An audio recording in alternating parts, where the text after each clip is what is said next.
Magandang dapat dito. Magandang hapon mga kabusing. May panibagong vlog tayo ngayon mga kabusing. Ito nga pala yung vlog ko ngayon na medyo matagal-tagal ako mga kabusing hindi nakapag-vlog kasi yung sanhinga ng yung cellphone ko nasira at saka yung medyo busy tayo mga kabusing. So ito yung bagong vlog natin ngayon mga kabusing. Cooler to ng Coca-Cola mga kabusing.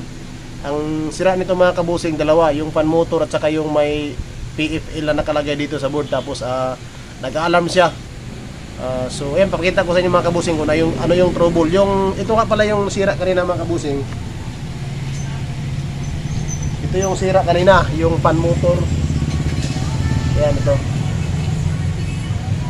Itong fan motor ito mga kabusing, napalitan ko na. Ayan, ni-convert ko na lang sa yung ibang klaseng fan motor. Hindi na yung ito yung ginamit, hindi na yung ganitong pan motor ang ginamit ko, ibang pan motor na yan. Pero sa Coca-Cola din to. Yung pan motor mga kabusing okay na. Yung problema nito mga kabusing, yung mag-alarm yung unit, tumutunog tapos may nakalagay na PFL. Yan. Lagay ko mga kabusing. Pandarin natin mga kabusing, tingnan. Tingnan nyo mga kabusing, ano yung lalabas dito.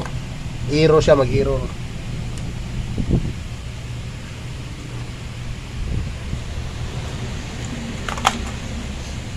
Bakit ito? Yan.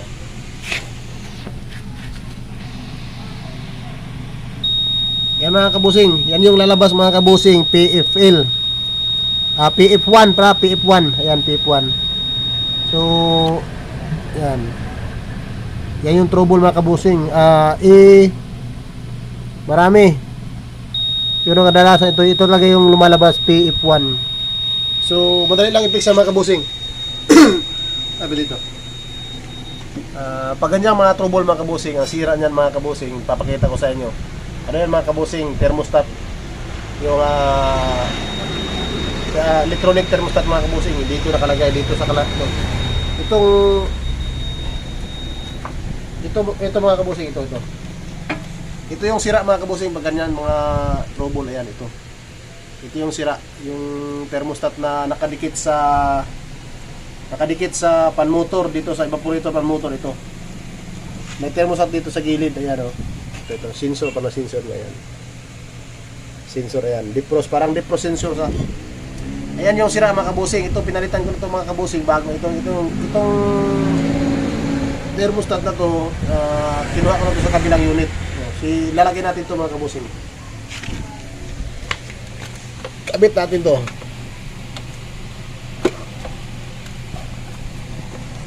Kabusing. Yan. Tapos paandarin natin ulit. Yan. Tingnan natin mga kabusing kung lalabas ba yung PF1. Pinalitan na natin mga kabusing ng ayan. Lumalabas na yung temperature ng unit mga kabusing. Yung PF1 kanina mga kabusing wala na. Kaya na-under na yan mga kabusing, under na yan. Yan, wala nang maingay mga kabusing, wala na yung tunog. Yan mga kabusing, umaandar na. Umaandar na yung unit natin mga kabusing, umaandar na. Ano pala yung doon, hindi ko mabatid doon. Umaandar na yung unit mga kabusing. Yung dito, wala nang lumalabas na PF1. Antayin na lang natin na gumana to. Ayan. Gumana nga mga kabusing. Ayan okay na itong cooler natin mga kabusing. So pwede na itong deliver maya maya. Takas yung kanina na PF1 mga kabusing, tingnan nyo, wala nang malabas sa PF1. Ayan. Wala na. Good ito mga kabusing. Ayan. So solve na yung unit natin na Coca-Cola. Tandaan nyo palagi mga kabusing, pag PF1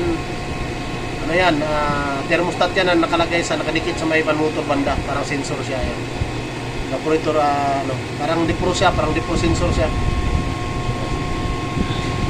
Thermostat ang tawag niyan eh. Ayan mga kabusing, good na ito mga kabusing. Ito. Ayan mga kabusing, okay na itong unit natin mga kabusing. So huwag nyo kalimutan mga kabusing, mag-subscribe sa YouTube channel namin, ML Boy Mahayag, saka mag-like or mag-share. So sana po nagustuhan nyo yung video namin. Ah, para lagi namin na papakita sa inyo kung ano yung mga ibang mga gawa namin sa susunod na mga vlog namin, papakita namin sa mga kabusing. So God bless you po mga kabusing. Maraming salamat po.